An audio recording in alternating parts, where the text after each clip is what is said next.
তো আমি পূজা। তো যারা তো আমার পরিবারের সদস্য তারা তো আমার ভিডিও দেখো, আমাকে চেনো আর আমার সম্পর্কে সব কথা জানো। কিন্তু যারা দেখো না তারা তো সব কথা জানো না। তবু আমি ভিডিওটা করছি তোমাদের কিছু সাজেশান নেওয়ার জন্য। এখন অনেকেই এসে বলবে যে ফেসবুক কি আদৌ সাজেশান নেওয়ার জায়গা, বা ইউটিউব কি সাজেশান নেওয়ার জায়গা। দেখো, তোমরা যেহেতু আমার সব কথা জানো, আমি চাই সবার একটা মানে আমার আমার বুদ্ধি একরকম হবে, অন্যের বুদ্ধি একরকম, আরও 5টা মানুষের বুদ্ধি একরকম। তো সেই জন্য আমি এই ভিডিওটা করছি। তোমরা তো অনেকেই জানো যে আমরা ডিভোর্স ফাইল করেছিলাম, মানে মিউচুয়ালি ডিভোর্স। সেখানে কোনো মতে যেহেতু আমার হাজব্যান্ডের টাকা পেতাম বা কিছু, তো ওই জন্য ডিভোর্সটা মানে আটকে রয়েছে। আগের বছর আগস্ট মাসে হচ্ছে ডিভোর্সটা হওয়ার কথা ছিল, আর এখন তো চলছে জুলাই মাস, মানে 26শে জুলাই, 25শে আগস্ট, মানে 25 সালে আগস্টে হওয়ার কথা ছিল। তো সেই থেকে 1 বছর ঝুলে রয়েছে। তো আমাকে উকিল ফোন করেছিল, বললো কি তোমাদের আর কিছুদিনের জন্য তোমাদের হচ্ছে ওই ডিভোর্সের এইটা ভ্যালিড হবে, তারপরে ওটা ডিসমিস হয়ে যাবে, আবার আবার তোমাকে নতুন করে করতে হবে, সে তুমি কন্টেস্টেই করো বা তুমি মিউচুয়ালি করো। ঠিক আছে। তো এবার আমার বাবাকেও সেটা বললাম। এবার আমার বাবার বক্তব্য, ইভেন আমার মায়েরও বক্তব্য, মানে আমার বরের নাম হচ্ছে অনন্ত, মানে ওর বাড়ির মানে অনন্তর মা ওরা বলতে চাই যে ওরা প্রথম থেকেই বলতে চাইছে, ওরা দেখেনি আমার এতদিন আমার বাচ্চাকে, আমাকে দেখেনি, তারপরেও ওরা বলতে চাইছে আর নতুন করে সংসার করার জন্য। তো ভালো কথা। আমার বাবারও বক্তব্য সেটা, মানে উকিল বলেছে যেরকম আছে, বাবাকে আমি আলোচনা করলাম এই কদিন ধরে, মানে 1 সপ্তাহ যাবৎ এই চলছে।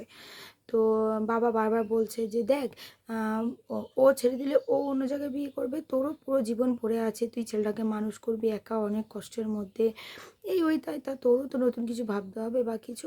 দেখো, আমি সত্যি কথা, আমি আর বিয়ে টিয়ে করবো এরকম কোনো রকম, মানে আমার আমার এসব মাথায় চিন্তাই নেই। আমি শুধু চাই আমার ছেলেটাকে ভালো করে মানুষ করা। ওর জন্য আমি কী করতে পারি, আমি কিভাবে আমার নিজের জীবনটা এগোবো, আরও কিছু কিছু অ্যাচিভ করবো নিজের জীবনে, আমার শুধু সেইটাই লক্ষ্য। আর এইসব দিকে আমি মাথা দিই না, একদমই মাথা দিই না, দিবও না, সেটাই আমার ধারণা রয়েছে। তারপর বাবা মা দুজনেই বলছে, মা আমাকে বলছে, তুই এতদিন পর আমাকেও মেনে নিয়েছিস, তা তুই একবার ওকেও মেনে দেখ, ও যদি নিজেকে পাল্টাতে পারে। মানুষ তো পরিবর্তন হয় সময়ের সাথে। 3 বছর প্রায় আমাদের বিয়ে, ধরো এই ডিসেম্বরে 3 বছর হয়ে যাবে। তা বলছে 3 বছর তো হতেই যায়, তো ও হয়তো নিজেও পরিবর্তন হয়েছে। এবার দেখো আমার সেই বিষয়ে মন মানে কে বলতো, অনেকদিন ধরে একা, মানে আমি পুরো আমার বাচ্চার লাইফটা আমি পুরো একা পার করেছি। তো এবার সেই বিষয়টা না আমার একটা মানে মনে ধরো, মানে আমার ওই দিকে আর কোনো কিছু নেই। এবার আমার বাবার বক্তব্য হচ্ছে, জীবনটা তো এখনও অনেক দিন আছে, এবার তুই ভাববি পরে একা একা লাগবে, এই বয়সটা তো এখন মানুষ করছিস, এবার পরে। দেখো, আমি না পরের জিনিস এখনও পর্যন্ত ভাবিনি। এবার বাবা যেহেতু বড়, এবার সেই জন্য উকিল আমাদের কালকে ডেকেছিল যে তোমরা দুজনেই আসো, ডিভোর্স নেবে, এতদিন তো তোমরা সেপারেশনে আছো, ডিভোর্স নেবে, তা তোমরা কি বক্তব্য আছে সেটা বলো। না, আমি প্রথম থেকে একটাই কথা, যে আমার হাজব্যান্ড যদি কি নেশা টেশা করবে, যা করে মোটামুটি যা করে সেগুলো তো ছাড়তেই হবে, কারণ আমার ঘরে বাচ্চা আছে, আর কাজ বাজ করতে হবে ঠিকভাবে। আমি তোমাদেরকে যেগুলো আগেই বলেছে, এবং ওর দিদি আমাকে অসম্মান করে, তো আমিও দিদিভাইতে কখনোই যেতে চাই না, আমি এই কথাই বলেছি। আর একটা পার্মানেন্ট ইনকাম, দেখো আমি বলেছি মিনিমাম 10,000 টাকা ইনকাম করে আমাকে দিতে হবে, এর কম হলে হ্যাঁ হয়তো কোনো মাস একটু কম হলো ঠিক আছে, কিন্তু মিনিমাম আমাকে 10,000 টাকা ইনকাম। দেখো, আমি যেহেতু কাজ করি সেই জন্য 10,000 টাকায় ও যদি আমাকে ইনকাম করে দেয়, মিনিমাম 10 টাকা দিলে আমার চলে যাবে, অসুবিধা নেই। আমারও তো আমার বাচ্চার ভবিষ্যতের কথা ভাবতে হবে, আমি এই কথা উকিলকে বলেছি। এবার সেই নিয়ে কালকে প্রায় 3 ঘন্টা, মানে আমাদের যে লয়ার ডিভোর্স করছিল সেই লয়ার ছিল, ইভেন একজন মানে লয়ারই চেনা একজন ম্যারেজ কাউন্সিলর, উনি যাদবপুর ইউনিভার্সিটিতেই মানে সিটিতেই মানে চাকরি করে, আমি অত ঠিক জানি না। তো মানে ওই লয়ারেরই বন্ধু উনি, তো ওনাকেও ডেকেছিল মানে কাউন্সিলিংয়ের জন্য, যে কী বৃত্তান্ত না বৃত্তান্ত। এবার ওখান থেকে উনি তো আমাদের সব বক্তব্য শুনলো, ওকে তো বললো যে কাজ করতে হবে, তো দায়িত্ব নিতে হবে। আমাকেও বললো, দেখো ছোটো ছোটো কথা অত তুমি ধরবে না, ছোটো ছোটো দেখো, আমার একটা কী বলো তো ব্যাপার আছে, আমি খুব মানে খুব শান্তশিষ্ট, আমি খুব শান্তশিষ্ট। আমাকে তোমরা তো জোরে জোরে কথা বলতে দেখো, আমি জোরে জোরে কথা বলি, কিন্তু আমি যতক্ষণ না কেউ আমাকে রাগায় আমি খুব শান্ত। এবং আমাকে যদি কেউ মানে নিজেদের মধ্যে লোক যদি কেউ কোনো কিছু কথা বলে, আমি কিন্তু মুখের উপর জবাব দিয়ে আসি না, আমি ওই জায়গা থেকে সরে যাই, ওই জায়গাতে আমি আর নেক্সট টাইম যাই না। মানে এটা আমার স্বভাব। আমি ছোটো থেকে, স্কুলেও তাই হতো, যদি কোনো বান্ধবী আমার সঙ্গে খারাপ ব্যবহার করতো আমি সেখান দিকে আর যেতামই না। তো এটা আমার ছোটোবেলায় এক একজনের নেচার। উনিও বললো দেখো এই নেচারটা আসে এরকম, মানে ও যে কাউন্সিলর ছিল তো বলে নেচারটা তো এমনিভাবেই আসে, মানুষ ছোটো থেকে কী পরিস্থিতিতে বড় হয়েছে, তুমি যেহেতু একা একা স্ট্রাগল করে এই জায়গাটাতে এসছো, তাই জন্য তোমার এই রুড বিহেভটা তোমার জন্য ঠিক।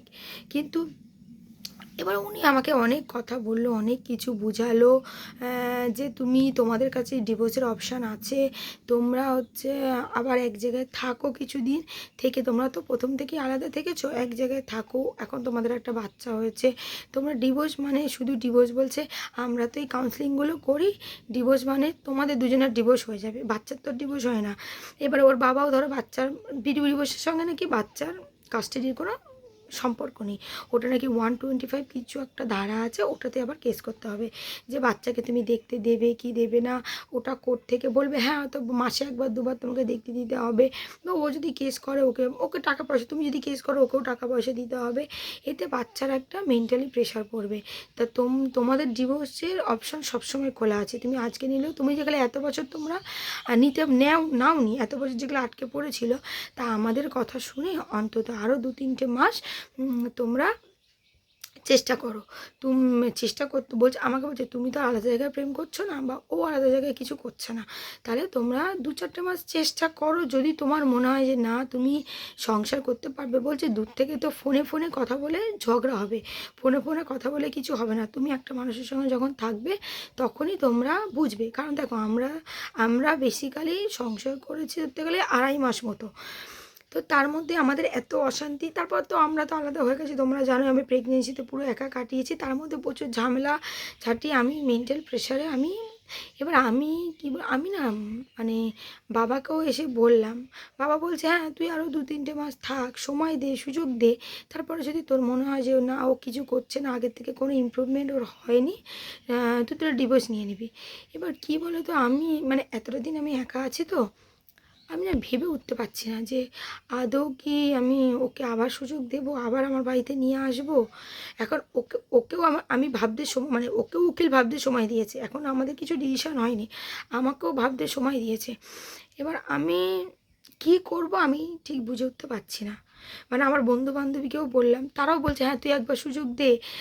আমাকে উকিল আর ওই কাউন্সিলর দুজনেই বললেন, বলে মানুষের কত বড় বড় সমস্যা তুমি জানো, তারপরেও তারা এক জায়গাতে আবার হয়েছে। উনি উদাহরণ দিচ্ছে যে কত মানুষ আছে ডিভোর্স করে নেওয়ার পরও 1 বছর পর তারা আবার বিয়ে করেছে বাচ্চার জন্য, বা যার জন্য তারা আবার বিয়ে করেছে। মানে উনি আমাকে অনেক মানে উদাহরণ দিচ্ছে, কাউন্সিলিং উনি যখন করেন তো সেটারও অনেক উদাহরণ উনি দিচ্ছেন। তো আমি সেটা দেখো আমি ওদের বড় মানুষ, আমি তো ওদের মুখে কথা বলতে, আমি সেটা শুনলাম।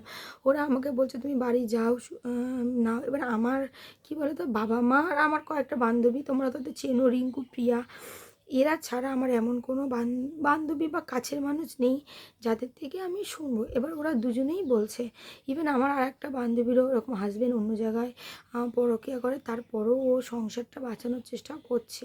আমার আর একটা বান্ধবী সেটার উদাহরণ দিল, বলছে তুই দেখ ও তো করছে, কিন্তু তোদের তো এরকম কোনো সমস্যা নেই, তোদের পারিবারিক সমস্যা, তুই পরিবার থেকে দূরে থাক, সুখে থাক, এইটা হচ্ছে কথা। ওদের কথা বলছে, বাচ্চাটার কথা ভেবে তুই যখন তোর মাকে, মানে আমার ছেলের কথা ভেবে একসঙ্গে হয়ে গেছিস, তো মায়ের সঙ্গে তো এত বছরের মানে রাগে, দেখো মা তো মা রক্তের সম্পর্ক, বলছে ওটা রক্তের সম্পর্ক না হলেও তুই ওখানেও চেষ্টা কর, যে তুই চেষ্টা করতে তো সমস্যা নেই। এবার দেখো মানুষের এতটা দিন আমি একটা আলাদা, তো আমার ঠিক মানে আমি মানে ব্যাপারটা বুঝিয়ে উঠতে পারছি না কাউকে। আমার সবাই বলছে দেখ নতুন করে ভাব, অতীতের সব ভুলে যা, নতুন করে ভাব, তুই অন্য কারোর সাথে শুরু করছিস, তুই যদি অন্য একটা ছেলের সাথেও নতুন করে শুরু করবি, তোর ছেলেকে নিয়ে তোকে শেখানো টাইম দিতে হবে। এবার আমাকে আমার বান্ধবী যে তোমাদের নাম বললাম, তারাও আমাকে তাই বলছে।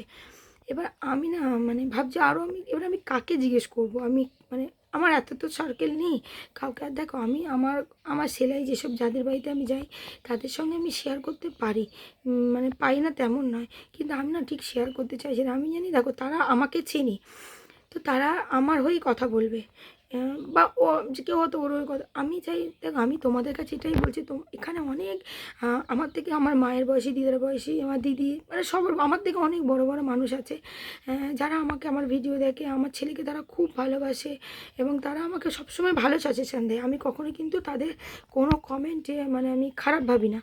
আমি জানি তারা আমাকে অনেক সময় আমি অনেক ভুল করি, তারাও সেটা আমাকে বলে যে পূজা এরকম করো না, তুমি এটা করো বা এরকম করো না, কিন্তু আমি কখনো খারাপ ভাবি না। আমি সবসময় তোমরা দেখবে যে যারা কমেন্ট করেছো আমি দেখবে আমি চেঞ্জ করার চেষ্টা করি যে এই জিনিসটাকে। এবার আমি তোমাদের কাছে এটাই জানতে চাই, তোমরা তো দেখছো আমি এতদিন আলাদা আছি বা এত কিছু, তা আমার কি আদৌ ওকে সুযোগ দেওয়া দরকার? আমি সময় নিয়েছি ওর থেকে, মানে উকিলের থেকেও সময় নিয়েছি। এবার আমার কি আদৌ মানে আমি কি কি দেখবো, দেখলে আমি সুযোগ দিতে চাই, বা সুযোগ দেওয়ার পর আমি কি কি ওর থেকে লক্ষ্য করব, যেগুলো দিয়ে আমার দেখো আমাকে সব আমার বন্ধু বলছে দেখ তুই ভিডিওটা পোস্ট কর, এখানে তো অনেক বয়স্ক মানে তারা জীবন অনেক অনুভব করেছে, তুই এখন যেটা দেখছিস তারা কিন্তু তোর ফিউচারটাও দেখবে। মানুষ কিন্তু অনেক মানে মানুষের আছে না, যে অনেকে আছে যে পরবর্তী ভবিষ্যতে তারা দেখতে পায় যে কী হতে চায়। আগেকার দিনের মানুষ যারা অনেকটা এজেড তারা তো দেখতে পায়। তো সেই জন্যেই আমি এই ভিডিওটা করলাম। তোমরা প্লিজ আমাকে কমেন্টে জানিও তোমাদের যার যেটা মন্তব্য। তোমরা এতদিন আমাকে চেনো, এতদিন কিছু করেছো, তো তোমরা আমাকে জানিও যে আমার কি আদৌ ওকে সুযোগ দেওয়া উচিত, আর সুযোগ যদিও আমি দিই তাহলে আমার কী কী ওর থেকে দেখা উচিত। আমি ওকে বলেছি, উকিল আমাকে বলছে তুমি 2-3 মাস সুযোগ দাও, 2-3 মাসে একটা মানুষকে দেখো ও কি পরিবর্তন হতে চাইছে না। এবার আমার কথা বলছে যদি 2-3 মাস পরিবর্তন হওয়ার পর তারপর আবার ঘুরে যায়। উকিল আমাকে বলছে তুমি অ্যাজিউম করো না, আমাকে বলছে তুমি অ্যাজিউম করলে তুমি কোনো জায়গাতেই এগোতে পারবে না, তুমি মানুষকে দেখো। মানুষ তো ভালো হয়ে যেতেও পারে, একটা মানুষ এতদিন ধরে আছে তাও সেও তার বাচ্চা থেকে আলাদা আছে, তারও সেটা হতে পারে। এবার আমি আমি ডিসিশান নিয়ে উঠতে পারছি না ব্যাপারটা।